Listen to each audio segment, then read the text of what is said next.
everyone. Welcome to a Legend Media News of the World. Ladies and gentlemen, my name is Dante. I am your host. We have a breaking news from Africa. Ladies and gentlemen, today in a country in Africa, name is Guinea Bissau, had a coup, a military coup in the Guinea Bissau. Before we talk about the coup that happened today in the Guinea Bissau, it's very important for all of us to understand the dilemma and the issue that's facing that part of the world. Just recently, there have been a lot of coups in Africa about a lot of young folks, a lot of military people. It seems like it's the new trend right now in West Africa. In another word, Africa, most countries in Africa start to have the independence in 1960. And right after the independence in most African countries, 6, 7, or 8 years later, they all have faced the same thing, which is a military power. Ever since, most countries in Africa, they have been led that way. In other words, a military refusing to be a military. They want to be a military of the nation. At the same time, they want to lead the nation as a president. It is a very destructive reality in African nation. And this is a big issue that we as a people must address. So, just to kind of give you some front of work before even we go further. There has been a coup d'etat in Guinea Conakry, which is right next to Guinea Bissau. In addition to Guinea Conakry, there also has been another coup in the Burkina Faso, which is also not far from Guinea Conakry. Also, there have been another coup in the Niger, which is also not far from Burkina Faso. And right next to that same country, there's another country named is Mali. There's also a military coup there. Right next to Mali, there's another country named is Chad. There have been a military coup there as well. Obviously, in addition to that, there's a country in Africa named is Togo. In other words, they never had a two president since the existence of that nation.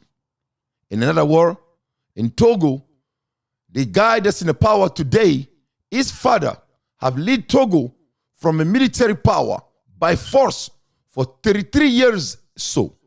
And then after his father passed, his son been leading the country over 25 years ago. So another coup. And then there's another part of Africa, name is Sudan. Obviously, you have a two type of president where they have really they're killing each other like the war never seen before. So as you can see, we have some serious issue here. As you can see, we truly have some serious problem here that must be addressed. Ladies and gentlemen, unfortunately or fortunately, this is the reality in the most African nation as we speaking today. In spite of the coup d'etat, which we all know cannot do any good for no nation in the world. Ladies and gentlemen, let me explain to you in a very simple way the coup d'etat. The coup d'etat is like if you call a janitor to go do a surgery and some sick person. So that's really what it is. It's like you're calling a janitor. Somebody's job is to clean a floor, and mop a floor. And then you call that person to come do a surgery in a sick patient in OR room, you know that patient going to be in trouble. So that's the analogy of a coup d'etat in a small sentence or in small comprehension point. Because the military person, his job is to defend the nation. His job is to protect the people. His job is to protect the constitution. His job is to fight when the country needs so. But in the most country in Africa is another world round. In spite of all the struggle, in spite of the poverty, in spite of all the lack of a need African facing since independence, you be thinking a military will be someone that's very smart, someone that's really creating technology to really make an advance, just like a country like a Japan, country like the United States of America, country like a European country, so forth, so on, or Thailand or Singapore, you know, being in the leading, driving people that's creating a new technology, people that's creating a new bomb, people that's creating a new arm machine. No, they're not doing that. Since 1960, all they ever have done is coup d'etat, coup d'etat, coup d'etat, coup d'etat, coup d'etat, which is the direct reflection of the disadvantage and the extreme poverty of that part of. But we're going to come back to that. Let's go to the coup d'etat that taking place this morning in Guinea Bissau. This morning, around 12 p.m. in Guinea Bissau, the president that been taken out of the power, his name is Ambalo, he called the news channel from Africa and he called them himself and he tell them that he's been taken out of the power by coup. So let's put that in context for a minute. The president of Guinea-Bissau, he picked up the phone and called the news media and tell them that he is no longer a president. That's what he have done. So first of all, that is the funny, and I cannot understand that, because let's look into that. Let's look into that.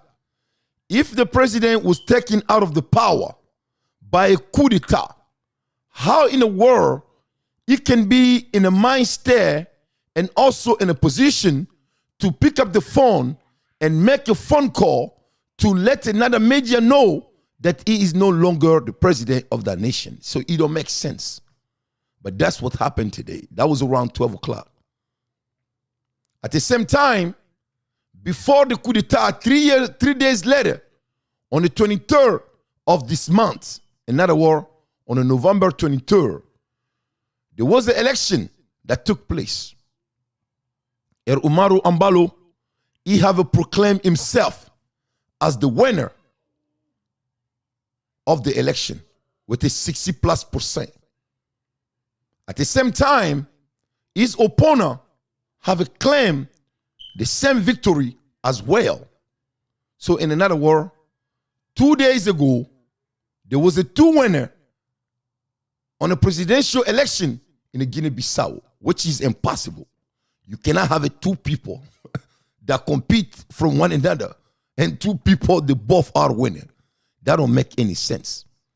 But just so you understand, the concern of a power hungry that's in our continent, in Africa. Africa really needed help. What's happening right now in Africa, it is really a shame.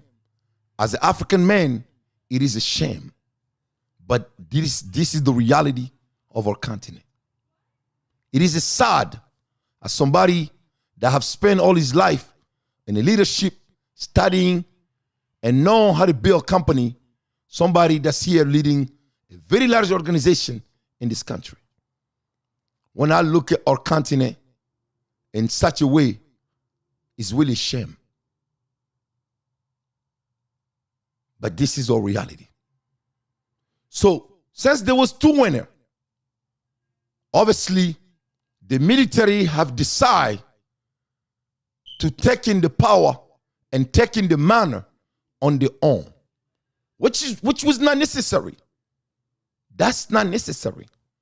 Because technically, if it is a conflict of a victory, the military can be involved to make sure the count get done correctly.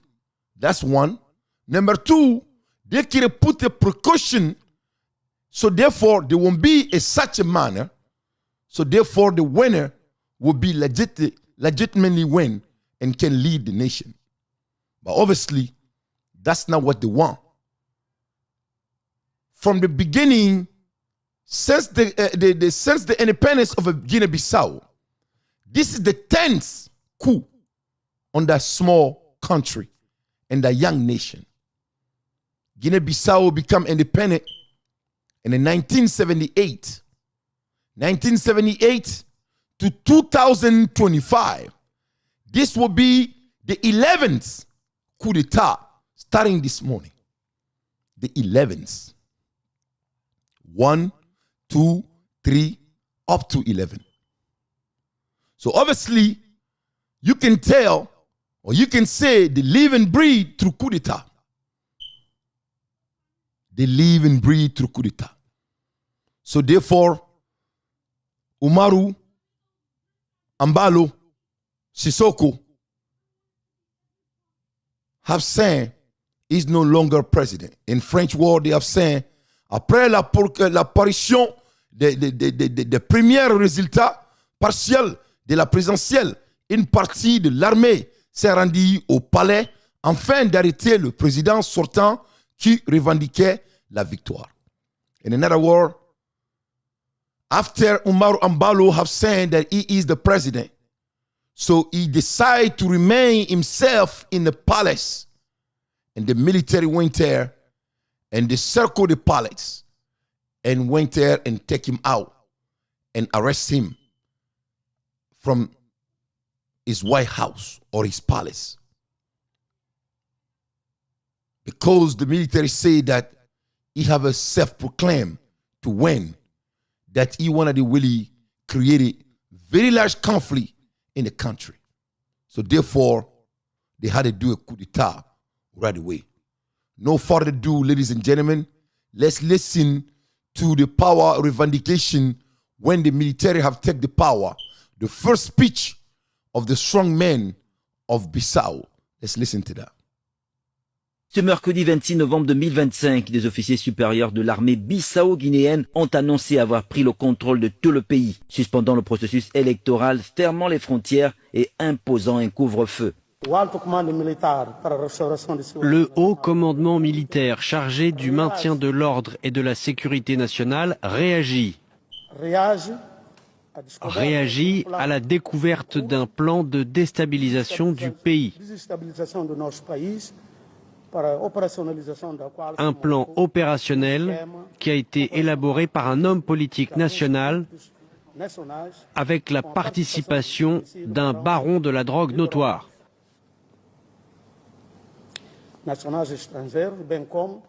Le plan découle aussi d'une action à l'étranger dont le but est de tenter de manipuler les résultats électoraux.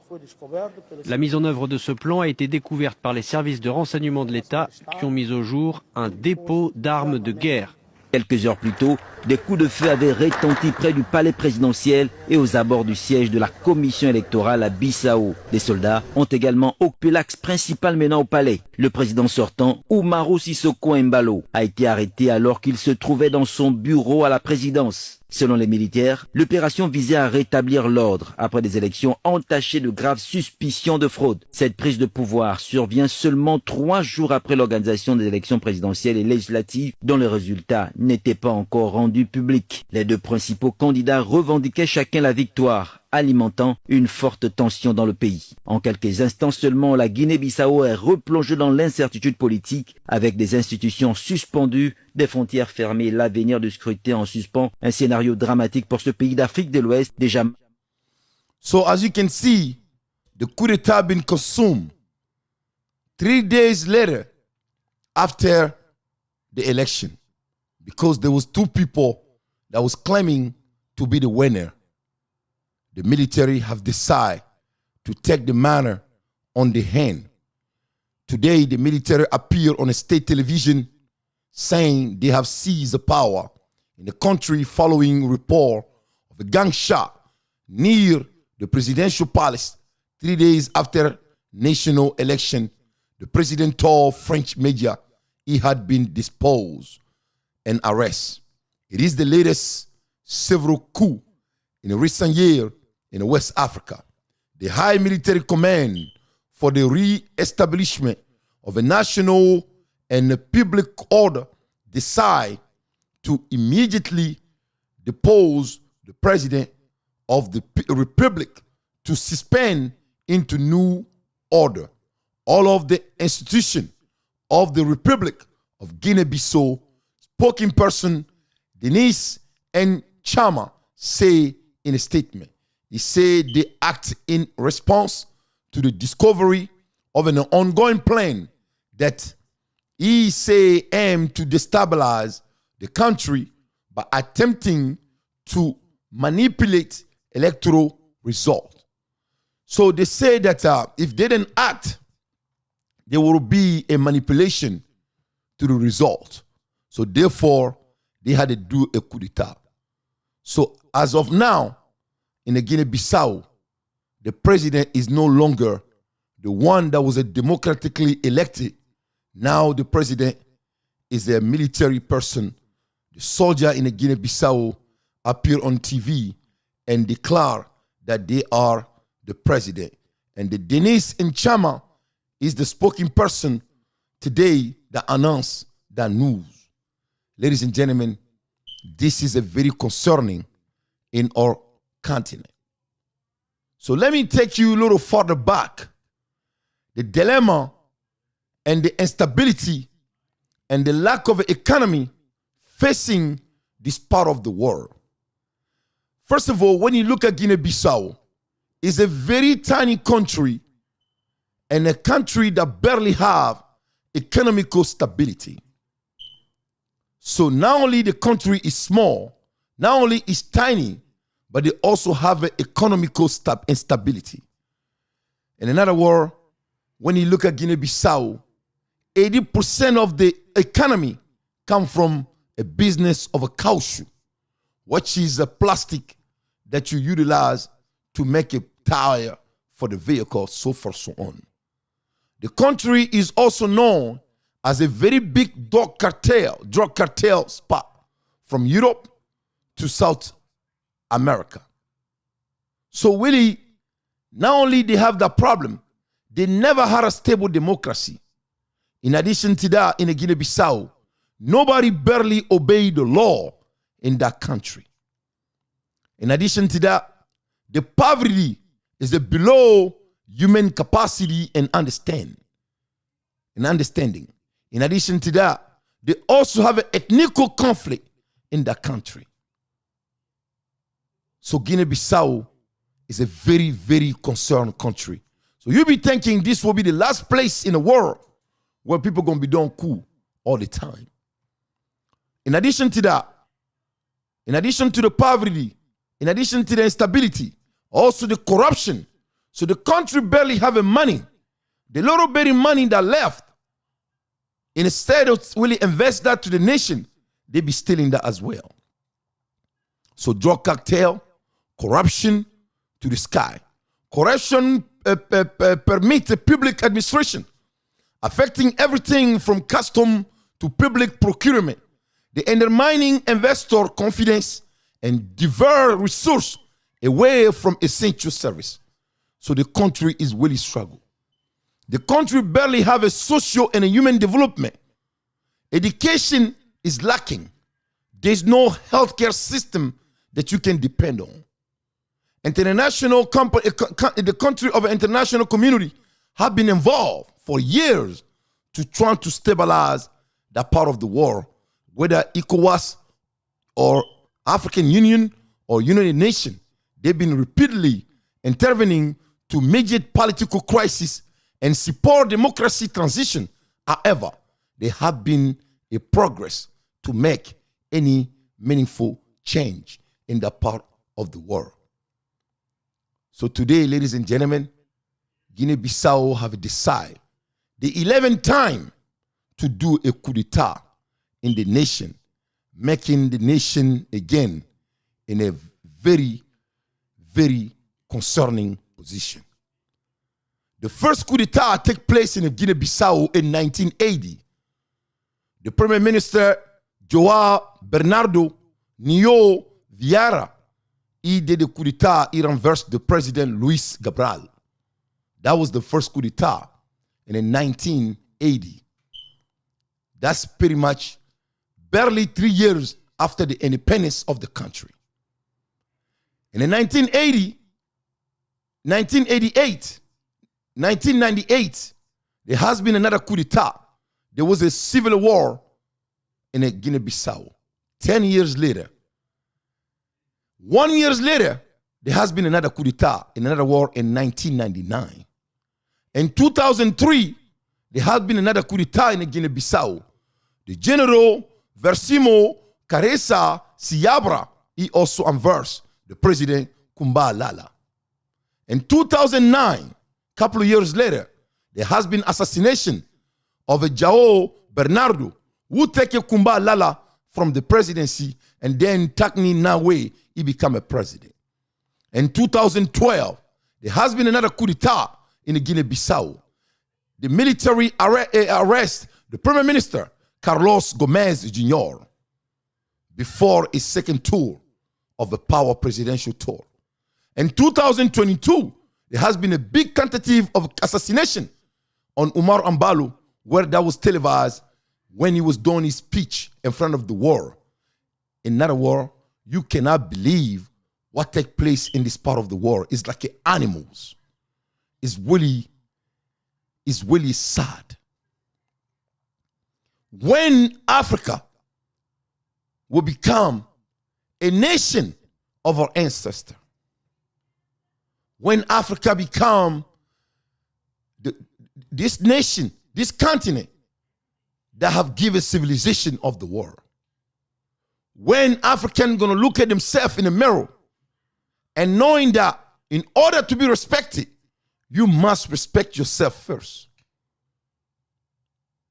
How come all of these people that have went to school, having all of this highest degree, why they cannot lead this continent with a moral personality?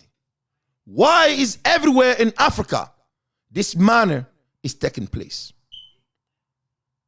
When Africans, we will look at ourselves in the mirror and say, really, enough is enough. This is the reality, ladies and gentlemen, in the most African country. And now in 2025, here we have another coup d'etat in the Guinea-Bissau to make a change. The same things happen in Mali. In Mali right now, we have a president that have came claiming that he can make a change. He come into power, in another word, 5 years ago. And now he's the biggest thief in that nation.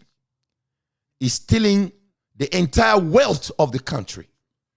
In Mali today, as we're speaking, people barely have a gas to put in the vehicle. There's no school.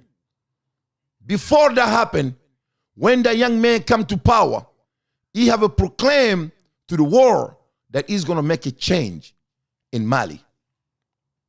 And he decide to kick out all the foreign partner out of Mali so he can really steal very well his nation. He decide that the French need to leave the nation.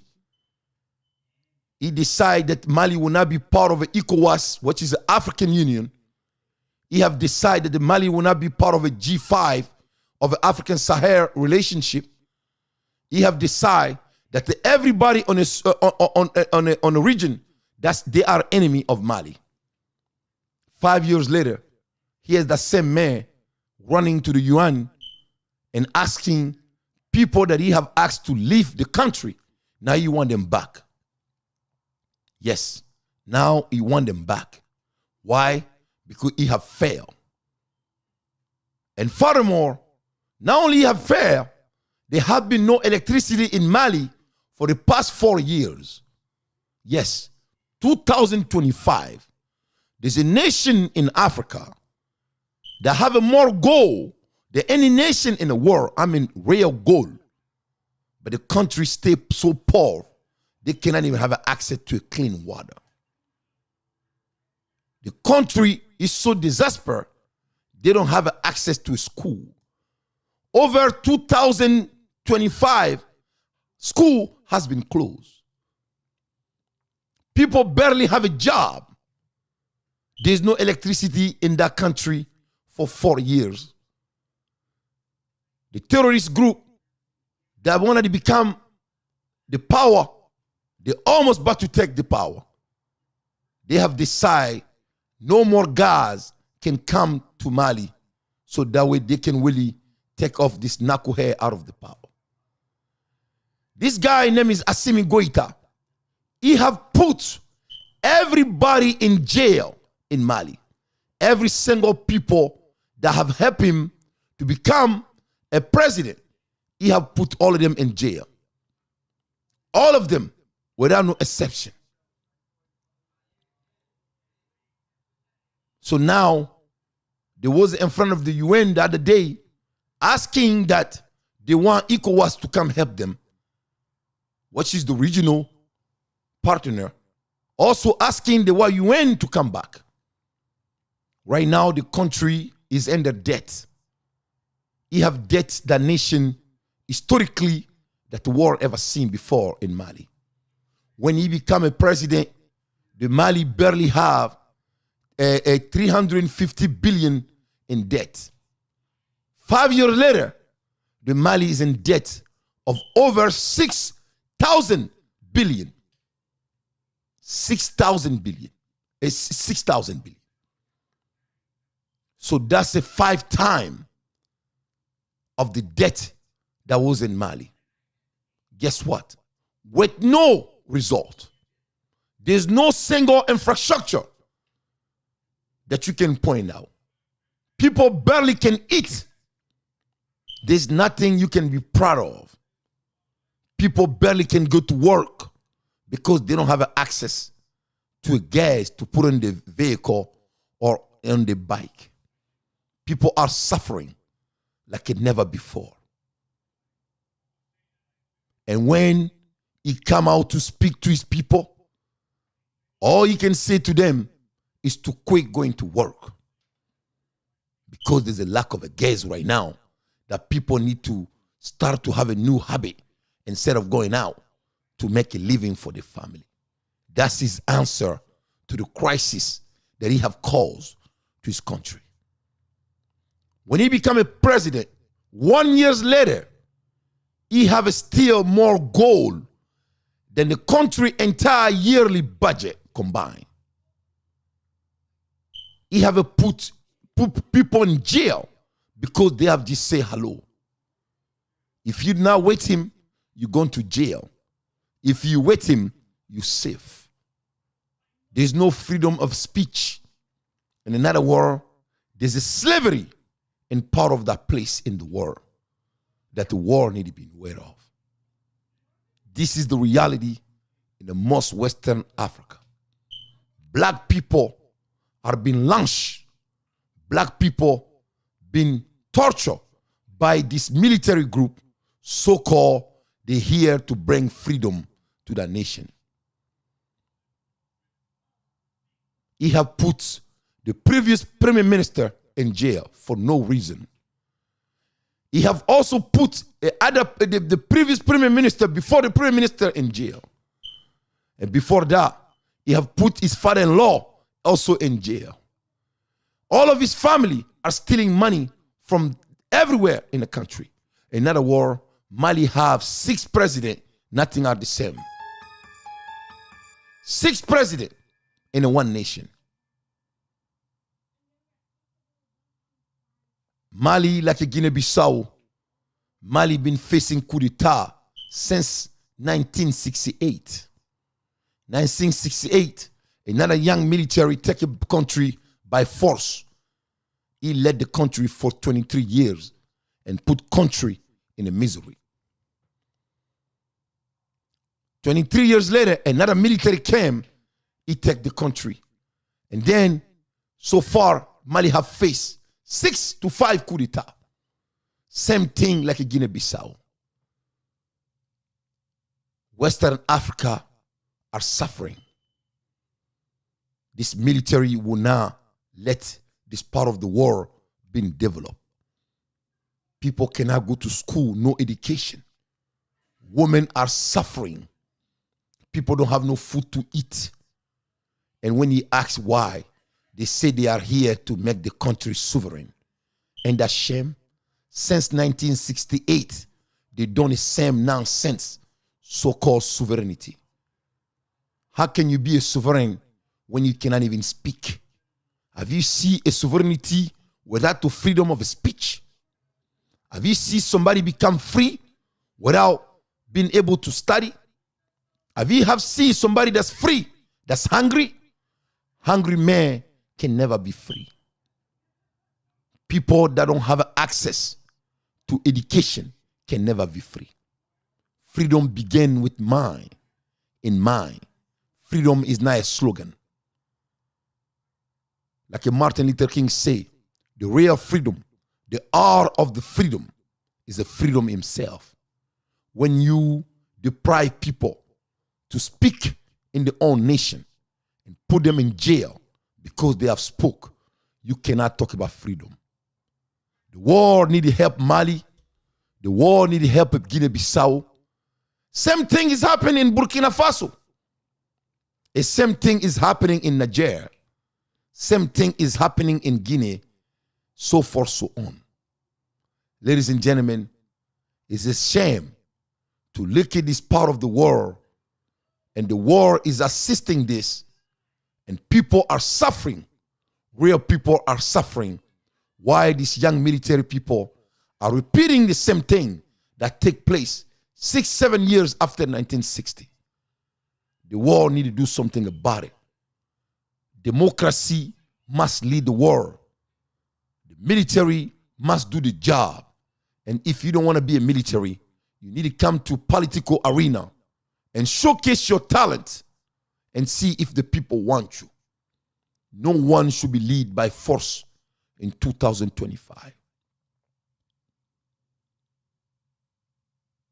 Ladies and gentlemen, this is what I wanted to share with you today regarding Guinea-Bissau and what happened in the rest of the world, in diaspora in West Africa. The coup d'etat, the military refusing to serve the nation, deciding to lead the nation by force, deciding to create massive poverty in that part of the world, and they never keep the promise. This is the same thing that's been happening since 1968 after the coup d'etat. Ladies and gentlemen, into next time. Ciao.